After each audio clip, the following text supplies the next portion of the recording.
Children and teenagers in the city of Utica may be exposed to gun violence at an early age. We spoke with one man who used to be involved in this lifestyle, but has since chosen to take a different route. Here's the story of Collis Maddox Sr. At 15 years old, Collis Maddox Sr. moved to the city of Utica.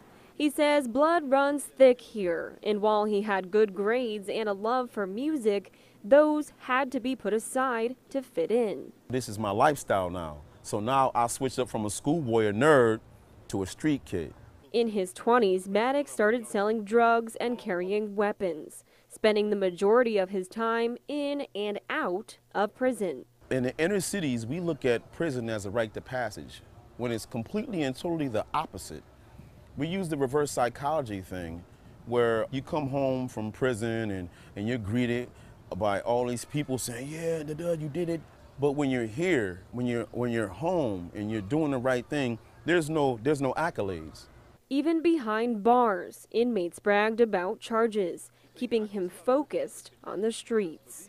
It wasn't until his last arrest where Maddox realized he's better than this. When I got arrested, immediately, I already decided right then and there, as I was being chased, I said, if I don't get caught, I'm not doing it again. If I get caught, I'm gonna do my time, and I'm not gonna do it again. This time, Maddox became a leader. When he got out, he knew he'd be a personal trainer, an opportunity many others don't get. I had a choice. A lot of kids don't have choices because they don't have an education. I truly believe that education is the key, because once a person becomes aware of something, now it's on them.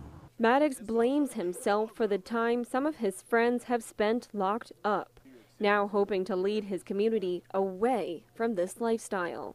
What the streets will do is take from you. It will never give you anything back. And if people think that, yo, the streets, I love the streets don't love you. The streets are not going to give you anything back, but it's going to take everything from you if you let it.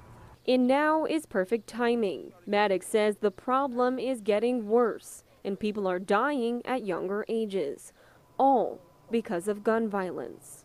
Thank God I'm still alive to actually make a change, because I have about 20 or 30 people that I can take time to name that aren't afforded that opportunity anymore because they're no longer here. Maddox tells me he is dedicated to helping kids who may be drawn to this lifestyle. Reporting, Julia LeBlanc, Eyewitness News.